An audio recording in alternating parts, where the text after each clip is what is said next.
తీసుకుని ఓనమాలు దిద్ది 24 సంవత్సరాలు సుదీర్ఘంగా విద్యను అభ్యసించి ఉపాధ్యాయ వృత్తిని చేపట్టి అంచెలంచెలుగా ఎదుగుతూ అనేక గ్రామాలలో ఆ యొక్క ప్రభుత్వ పాఠశాలలలో విద్యార్థులకు విద్యను బోధించి వారి తోటి విద్యార్థులను ఉపాధ్యాయులను సమన్వయపరుచుకోవడం అంత సామాన్యమైన పని కాదు. ఈ స్థితిలో ఆయన ఈ రకంగా ఈ యొక్క ఘన సన్మానాన్ని పొందుతున్నాడంటే మీ యొక్క ప్రతి ఉపాధ్యాయుడు గుర్తించుకోండి. ఏమిటో చెప్తున్నారు, మీరు ఉపాధ్యాయులు అంటే తేలిగ్గా ఏం లేదు. పూర్వజన్మ సుకృత సాంపల్య ఫలం ఉంటేనే మీరు ఉపాధ్యాయులు కాగలరు. నేను కూడా గురువు గారి దగ్గర విద్య అభ్యసించినటువంటి వాడిని. నేను నిరంతరం కూడా నా గురువు గారు ఎంఆర్ రామారావు గారు సీతారామరావు తెలుగు పండిట్ ఆల్రౌండ్ ఎడ్యుకేటర్, అలాగే సీతారామరావు ఇంటర్మీడియట్ లో ప్రిన్సిపల్ సార్ బలు సత్యనారాయణ గారు నా గురువు. అంటే అందరూ గురువులే. అంచేత ఉపాధ్యాయుడికి మీరు ఒకటి ఆలోచించండి, నువ్వు ఎందుకు ఆలిడినా, ఏ భూమి ఏకినా, ఏ పీఠం ఎక్కినా మరువుగరా నీ ఉపాధ్యాయుని అన్న. వాడు ప్రైమ్ మినిస్టర్ ఆఫ్ ఇండియా కావచ్చు, గౌరవవర్యులు, మన భారతదేశ ప్రధానమంత్రులు మోడీ గారు గురువు గారు వచ్చాడంటే ఆయన సీట్లోంచి దిగొచ్చి కాళ్ళకి పాదాభివందనం చేసి నమస్కరిస్తాడు. విద్య అంటే అంత గొప్పది. అలాగే ప్రస్తుతం మన పాలకుడైనటువంటి నారా గౌరవవర్యులైనటువంటి నారా చంద్రబాబు నాయుడు గారికి కూడా శిష్యులు ఉన్నారు.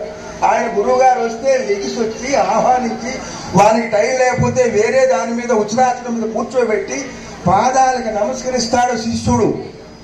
అలాగే ఇప్పుడు మీకు విద్యాశాఖ మంత్రులు ఉన్నారు, ఎవరైనా లోకేష్ గారా, వారు గురువు గారికి అనిపిస్తే నేను మొన్న చూశాను, వారి పాదాలకు నమస్కరించి అప్పుడు కూర్చుంటాడు. అంటే మీకు గురువులకు ఉన్నంత, ఇందాక ఆయన చెప్పారు పెద్ద ఆయన, గురువులకు ఉగ్రవైన ఆయన ఎందుకు చెప్పాడు, మీకున్నంత ఉన్న స్థానము ఎవరికి లేదని గ్రహించాలి ప్రతి ఒక్కరు కూడా.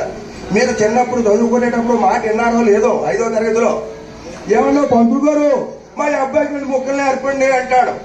ఆ భాష అప్పుడుది తెలంగాణ భాష.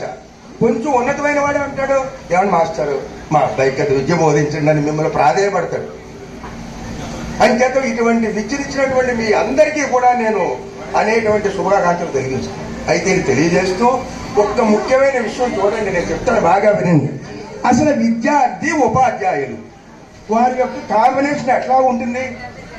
అసలు ఉపాధ్యాయుడు 30 మందో 20 మందో ఉంటే ఆ పిల్లల యొక్క మస్తిష్కంలో వాళ్ళ బుర్రలో ఉన్న ప్రతిభను గ్రహించి వాళ్ళకి అనుగుణంగా ప్రతిభా పాఠాలు రంగరించి నూరి పోసి శిలను శిల్పంగా మార్చే శక్తి ఒక ఉపాధ్యాయుడు తప్ప ఎవరికి లేదని నేను సమానంగా చేస్తున్నాను.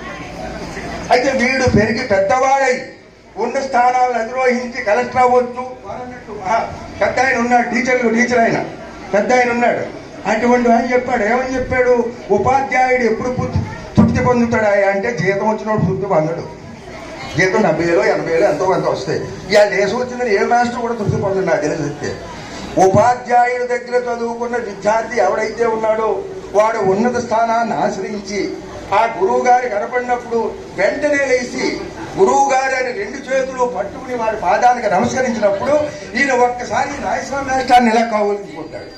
అప్పుడు ఆయన పొందేటువంటి ఆనందం అర్జాతీనం. దాన్ని ఒకే పదం పడ్డారు, తాదాప్యం చెందుట. తాదాప్యం.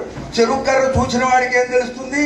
చెరుగ్గడ పైన తొక్క తీసి రసం తీసి రసాన్ని ఆహ్వాదించిన వాడికి తెలుస్తుంది.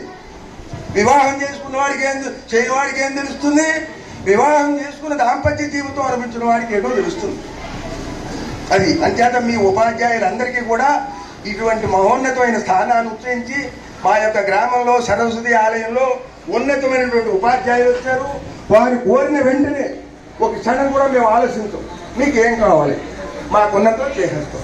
అలాగా ఇంత ఉత్తమైనటువంటి ఉపాధ్యాయులు వారు సకుటుంబంగా ఇచ్చేసి వారి యొక్క మనసులో ఒక మాట విన్నాను నేను. ఏమన్నా ఆశనారు, నేను వచ్చి 15 రోజులు అయింది. నా తోడి ఉపాధ్యాయులు అందరూ కూడా వారి పనులు వారు చేసుకుంటున్నారు. నన్ను ఏం అడగటం లేదు, ఎందుకన్నా నాకేం ఆనందం అన్నాడు ఆయన. అయితే వీరి గురించి చెప్పాలి. ఇంతమంది విద్యార్థులను తయారు చేసినట్టు మహోన్నతమైనటువంటి పెద్ద గురువు ఆచార్యవరులు. గురువు వేరు, ఉపాధ్యాయుడు వేరు, ఆచార్యుడు వేరు. భీష్మాచార్యుడు, కృపాచార్యుడు, ద్రోణాచార్యుడు మాట తప్పనివాడు. వాళ్ళు అందుకనే వాళ్ళు బిరుదు ఇచ్చారు, మనకు ఉపాధ్యాయుని ఇచ్చారు. అంచేత ఇటువంటి మహోన్నతమైనటువంటి, మరి నేను మీకు ఏమైనా ఇబ్బంది పెడతానంటే ఆపేస్తాను. నేను చెప్పే అక్షర సత్యాలు మీకు ఇంత గౌరవవందనం ఇస్తూ మర్యాదపూర్వకంగా మీరు అందరూ కూడా ఇక్కడికి వచ్చి మున్ముందు ప్రతి ఒక్క ఉపాధ్యాయుడికి కూడా ఇటువంటి సన్మాన కార్యక్రమాలు జరగాలని కోరుకుంటూ, ఇప్పుడు ఉన్నటువంటి స్టాఫ్ అంతా కూడా ప్రతిభావంతులైనటువంటి ఉపాధ్యాయులు వారి ప్రతిభను రంగరించి ఉగ్గుపాలతో విద్యార్థులకు పోసి ఇక్కడ డాక్టర్లు అయ్యారు, ఈ స్కూల్లో చదువుకున్న వాళ్ళు టీచర్స్ అయ్యారు, మీకు డాక్టర్లు, టీచర్స్, ఇంజనీర్స్ అయ్యారు.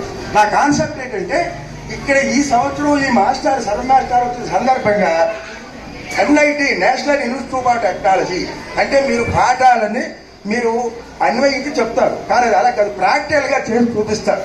అంటే హనుమంతుడు లంకాదహనం కాల్చినట్టుగా, అంటే కాల్చడం కాదు దాని ఉద్దేశం, అంటే ప్రాక్టికల్ అనుభవం, అంటే నీటిలో వస్తూ ఉండడానికి చూపిస్తారు, అది ప్రాక్టికల్ అనుభవం. అంటే అటువంటి 10వ తరగతి మాకు ఈ సంవత్సరం రావడం జరిగింది. మున్ముందు ఈ గ్రామంలో 12వ తరగతి వస్తుందని నేను ఘంటాపదంగా చెప్పగలను. దానికి మా గ్రామ పెద్దల తరఫున, మా తరఫున మీకు నేను హామీ ఇస్తున్నాను. ఇటువంటి ఇంకొకటండి, గురువులు శిష్యులు అంటే నేను చూశాను. ఒక మాస్టర్ 95 సంవత్సరాలు మొన్న, ఆయనకు 100 మంది శిష్యులు వచ్చారు. ఆయన అలాగే ఒక డ్రిల్ మాస్టర్ ఉన్నాడు, ఆయనకు